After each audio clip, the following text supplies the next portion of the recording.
Welcome back, everyone. God, that intro music sounds so good, doesn't it, Harrison? DB's Best Bets, episode 21, after even longer of a hiatus than the Full Time Roundup podcast, is officially back, and we are better than ever. This is going to be a fun one. Me and Harrison have been just absolutely in the lab cooking up some Euro knockout bets as well as some Copa America, and we are ready to give them to you because we are seeing the board so nicely right now. Harrison, how are you doing? Yeah, no, seeing the board real clear. What's to hit the U.S. parlayed with Uruguay -1.5 tonight, but I don't know. Tim Weah is now punching dudes in the back of the head, so that's just great. But besides that, the Euros and Copa have both been pretty entertaining. I would say some underwhelming games so far, but also the best of the tournament for both is still ahead of us. So I'm looking forward to it. Absolutely. I guess it's safe to say my U.S. to win Copa America bet is dead. I'm just kidding. I would have never bet on that in the first place. Just jokes. But let's go ahead and get into Low it. key. Low key. But let's go to the Euros first and kind of let's round up our records from our domestic season here. Mine are updated here at 58, 55, and 5, a winning record over 500. You'll love to see that. Harrison was at 55 and 53, and 9. So both in the green here, and we have no intention of going under 500 here. And so let's go ahead and dive in. Starting with Austria. Actually, let's start with Germany because we both have bets on Germany. I have Germany -1 at plus odds. I think the Germans are going to spank the Danish, and they got a little bit slapped in the face by Switzerland game 3. And so I think they're going to come out with a vengeance. Nicholas Füllkrug is set to start. Man, I hope he drops Kai Havertz instead of Florian Wirtz, but I think either way it won't matter. No, Germany's just dominant. Loved what I've seen from them so far. Obviously, last game they needed a late one to tie it, but I think that's more credit to the Swiss because they're super. I think they're very underrated. They're a sleeper in my mind, and it feels like in most international tournaments, especially European championships, they play very well, and we saw that last time when they knocked out France. But in the end, Denmark's been super underwhelming for me, and that entire group with England has been underwhelming as a whole. Not sure where goals are coming from for the Danes. Like I just don't know. The only real goal they've scored is an Eriksson goal, and that's just about it. So, and I like this. I like this back line that's been playing for Germany. I think Ta is out because he's on yellow card suspension, but you also have multiple Champions League winner, Antonio Rudiger back there, who's been excellent. And of course, one of the greatest goalkeepers. Yeah, he's very good as well. And then of course you have one of the best of all time in net with Neuer. So I just don't know where the goals are going to come from for the Danes. And Jamal Musiala has been playing like the best player in the tournament for Germany, and I'll back him. And you're getting him at a decent price still at like -150, 155. So I'm more than welcome to take the Germans to win. With the juice, I went ahead and like the plus odds at -1 because I think this will be a 2 or 3-0 game. Was hesitant on the over, but I'm just going to go ahead and take Germany -1 and lock that in. Rule number 1: never count out the Germans in terms of an international soccer tournament.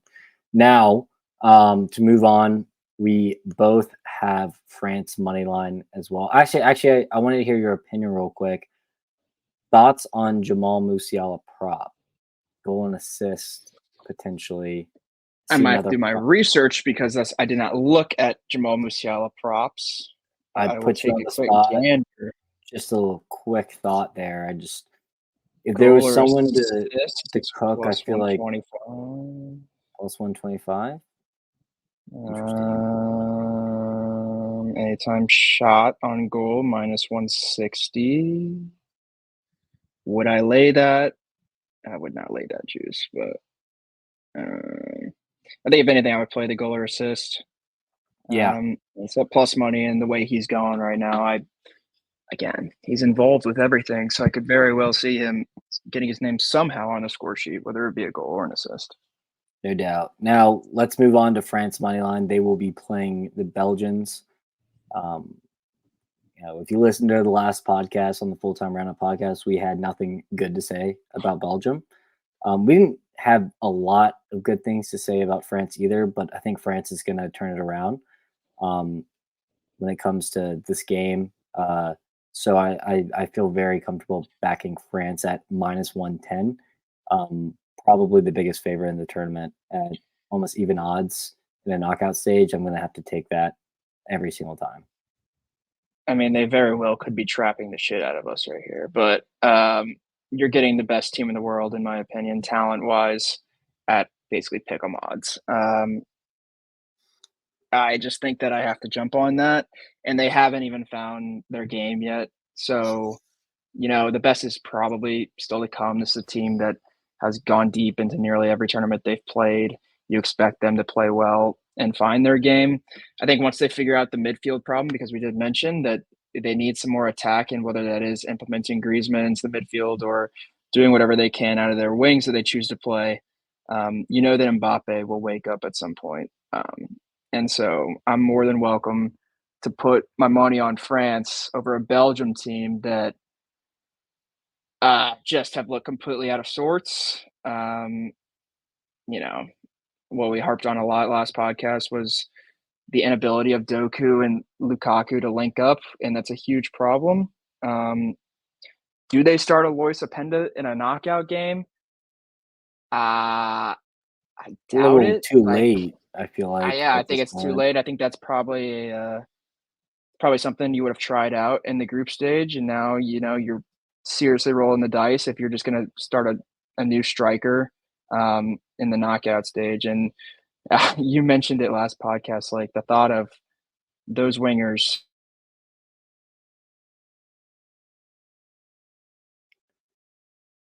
Carry on what Harrison's saying because he did lag out just a bit. Yeah, the thought of killing Mbappe, Dembele, and Barcola just running at Valtez, a 40-year-old Vertonghen, and Castagna is just not really what warms the heart if you're a Belgian fan. So I think France kind of know how to beat this team, and it's not even going to be close at the end of the day when it comes to just the disparity between Belgium's defense and France's attack. Harrison, I see you again. Yeah, I don't know what just happened, but did the point get across? Like Mbappe I at Vertonghen, that's a nightmare. That's an Yeah, absolute nightmare. So, yeah, that's all I need to say on that. absolutely. And just to let you guys know, Mbappe anytime goal score is at plus 135. So I'm not going to take that as an official prop, but I probably will be taking that in general. So just to let you guys know, if France is going to win this game, it's going to be through Mbappe. And so I think Mbappe is going to have a part to play here to give the score or to give an assist is minus 135 for Mbappe. And that's still, I think, has a lot of value, even with the minus 135 laying not a great line there.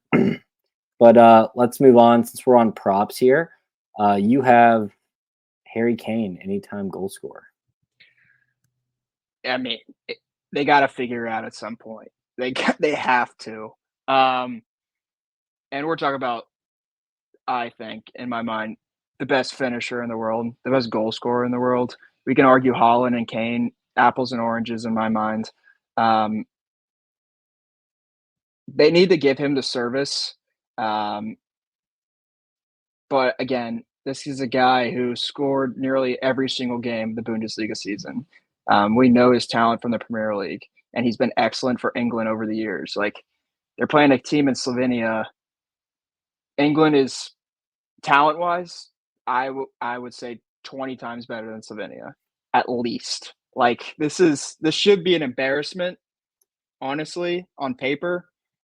Do I think that that necessarily will happen? No, because Slovenia is just going to be sitting back the entire time and letting England do whatever they want until it actually gets into the final third. Um, but if they're getting the ball in the box, or even if they have the ball the entire time, you at least got to think that they have the chance to draw a penalty.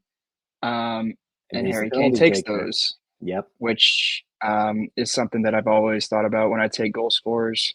Um, Same with but France, I by mean, the way, and Mbappe. yeah, yeah, that is true. So I mean, the penalty is almost a bonus, but at the same time, Harry Kane's too good not to, go 4 games in my mind in this Euros without scoring a goal. Yeah, I think that's a good outlook there. It's just to correct you just a little bit, Slovakia, not Slovenia. But Oh, jeez. uh like you said, Nice hair. apples to oranges. Yep, same thing. But I in this game am playing the under 2.5. England hasn't showed me a single thing going forward. They're very tight at the back. Slovakia, like you said, is going to sit back. So unless England really just absolutely turn it on here and just really click and thrash Slovakia, which I like Slovakia a lot here in this spot. I'm going to back the under 2.5 here. Um, and I feel like that's going to be fairly safe. Now, you also have a prop here with Lamine Yamal goal or an assist against Spain versus Georgia. Talk to me about that. Yep. If Georgia's playing the same way they were against Portugal, it'll be on the transition, and Kavic is just going to be running at people. Um, it means that Spain's going to have the ball a lot, and Lamine Yamal has been one of the most exciting players of this tournament so far. Um, I love this guy. I think that he's just so nasty. Um, and you're getting him at minus 120 for a goal or an assist. And I think this is a kind of game where Georgia just had a super emotional game against Portugal, the biggest win in their country's history. This could be a back to reality spot, unfortunately, I think, unless their goalkeeper plays unbelievable, which he has the entire tournament. Um, so I expect Spain to put up. I think this legitimately could be 2 or 3-0. And I expect Yamal to play a part in that because he's been sensational. Absolutely. I had two plays in this game. I had Mm. Spain minus 1.5 and Spain, Georgia over 2.5. I think, like you said, I think Georgia get kind of thrashed here and kind of come back to earth. This is a team that barely even qualified for the tournament. They qualified via penalties against, I think it was Estonia. So Spain's one of the favorites, if not the favorite of the tournament. Now it's not because the bracket's been released, but they're one of the best teams in the tournament, if not the best. And I mean, there's you don't have to say much when it comes to that attack. So I feel very comfortable at least getting a 2-0 win and going kind of even here. But I think that it could easily be 3 to 4-0. And I'm just praying that the goalkeeper, the Georgian goalkeeper, who's been the best goalkeeper in the tournament, um, doesn't stand on his head completely. But when it comes to Spain, they've been pretty lethal in front of the net. And so I don't think it's going to be a bad day at the office. And I feel pretty good at backing them in this spot. Now, the only other prop that we have here is a future that I have. And actually, no, we'll leave that. We'll leave that for later. But I do have one more or two more plays, but one more game that I want to talk about on my side. Um, and this is Austria. This is the whale play for me. Full disclosure, all the record does not show what we're putting down as units wise, but this is by far the biggest bet I have in the knockout round. Austria money line at minus 110 against Turkey. Turkey looked good, but Austria have been one of the best stories of the tournament. They're well coached. Turkey just came off one of the most emotional games I've ever seen. A bunch of their players were booked. You know, you could see some guys missing out here. And I mean, Austria literally just beat the Dutch pretty comfortably. They made it hard on themselves, but I just don't see Turkey offering the same threat. I think that over 2.5, which is my other play, and Austria money line is a very safe bet. This could be a 3-1 game very easily. And I'm going to back the Austrians here because they're my favorite team in the tournament right now. Yeah, I like that a lot. I just added it because I forgot to put it in there, and it's something that I mentioned on the full show last You or did. whenever we did that a couple of days ago. This felt like an over game. Uh, Ralph's got him buzzing up and down. Got Marko Arnautovic. That boy is like as a naughty guy. He likes to do whatever he wants, but he's also a very good soccer player at the same time. And Baumgartner, that guy's stepped in and been very good for them. They just have a lot. I like how they throw so many guys into the attack, and they just play a fun brand of football. And I expect it to be a fun game in general. And like you mentioned, I think it will be around 3-1 Austria. That's my kind of prediction. So I am happy to play the over 2.5. Absolutely. Especially when it comes to more of the tactical side with Austria's gegenpressing, which Ralph Rangnick was one of the fathers of gegenpressing. I just don't see this Turkey team being able to build out of the back and beat that press. Now they are better going forward, but when it comes to that, other than Kalahanglu in the middle, and that back line is fairly sketchy.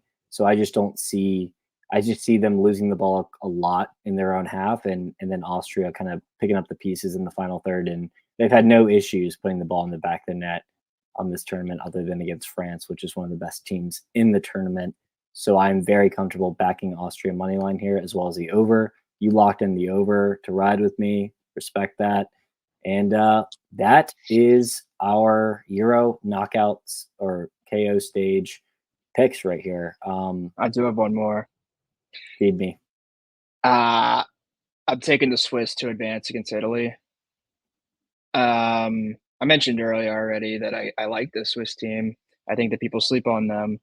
I think Germany might have slept on them a little bit. They also probably, since they'd already pretty much won the group, they also, I think, probably took a little bit of a game off. But I think the Swiss are very dangerous. And we talked about on the last podcast that Spalletti, we don't know exactly about his lineup picks. It doesn't look promising via X. So no, via X, we have some reporting being done that it could be a similar starting lineup to what they did started against Croatia. And if that's the case, then I don't know what the hell they're doing. And I think that opens the door for the Swiss. I think the attack is severely less than with Chiesa and Scamacca, as you've brought up multiple times. And I think Mbolo and Ndoye going forward for the Swiss are very dangerous. And I took them to advance. I could definitely see this thing going to extra time in some capacity, and maybe penalties.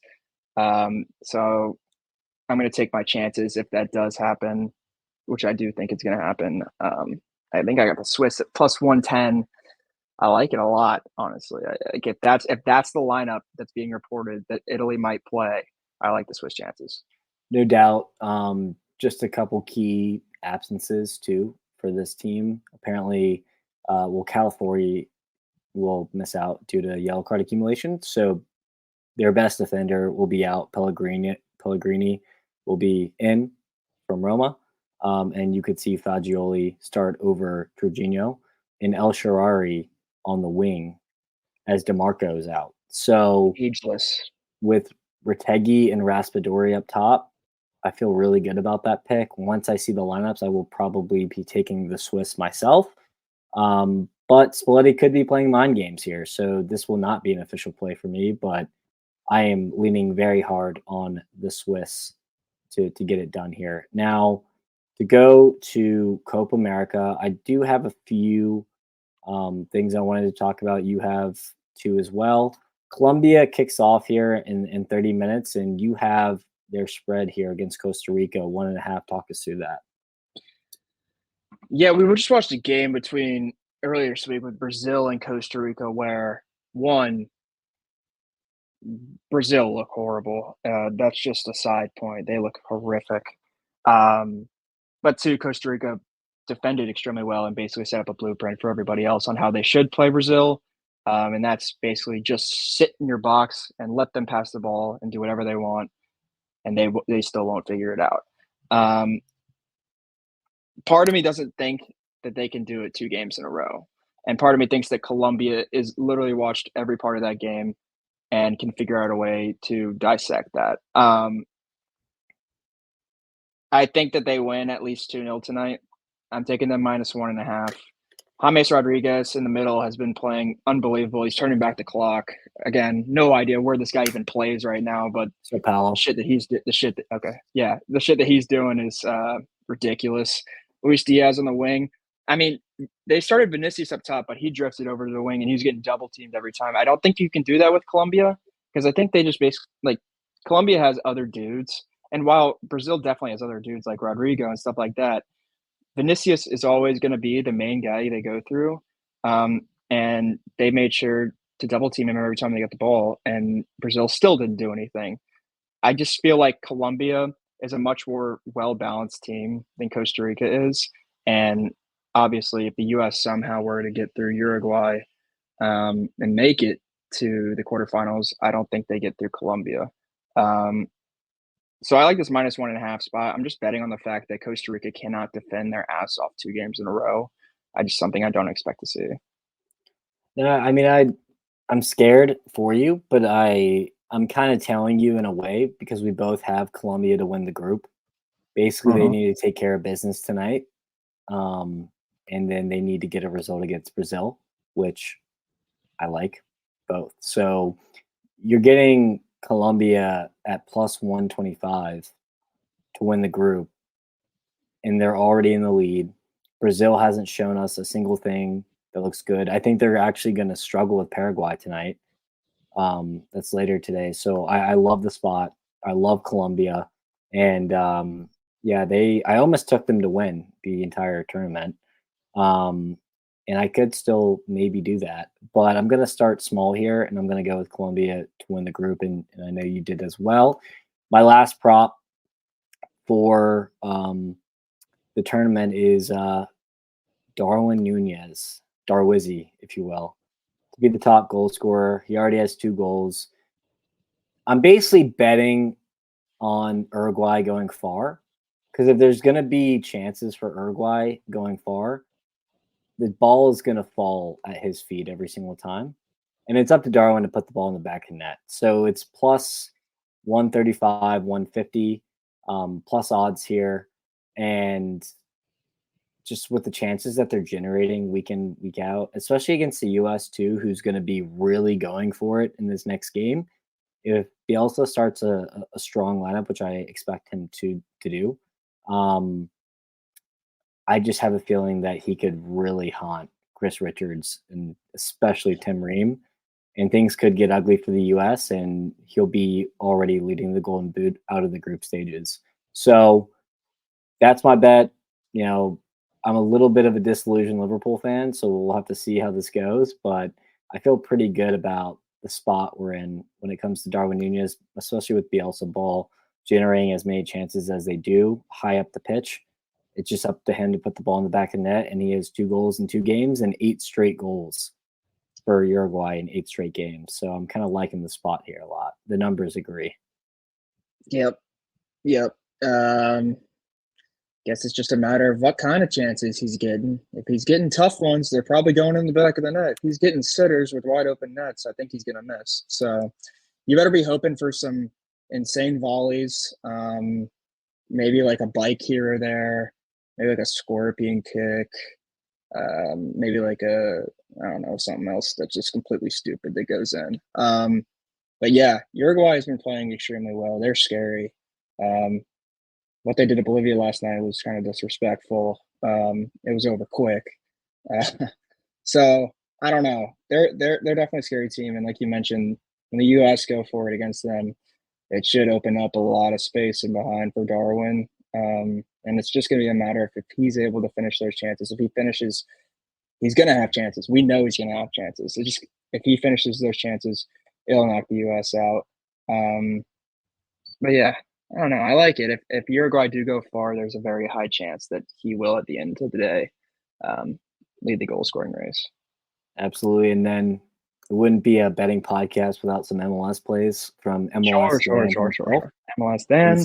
And MLS Dan, that's me. So not much on the board that I liked actually this weekend, but I did find two plays that I loved. We're going to start with LAFC and the Colorado Rapids over 3. We're talking about a LAFC team that just put 6 past San Jose last week. Colorado concedes quite a few goals.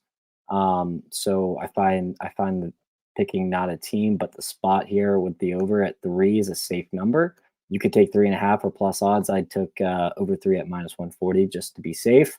And then LA Galaxy. I might be MLS LA Dan because both of my plays are with LA teams.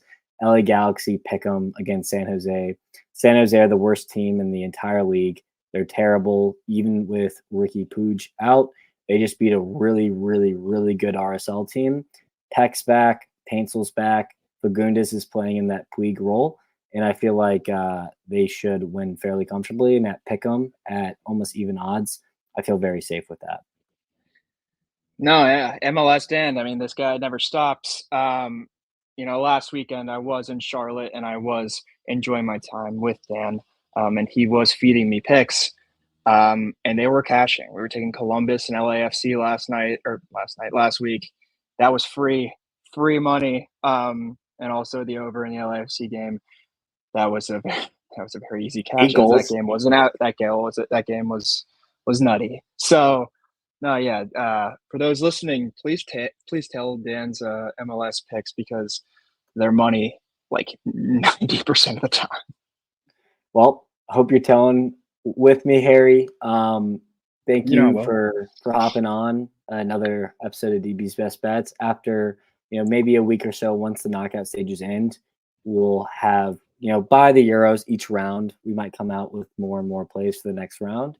And so, we'll probably be back here in probably 5 to 7 days. If, we don't talk to you before July 4th, hope everyone enjoys a wonderful 4th and the day off.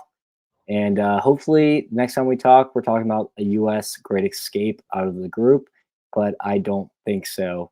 Harrison, it's always a pleasure, and take care, brother. See ya.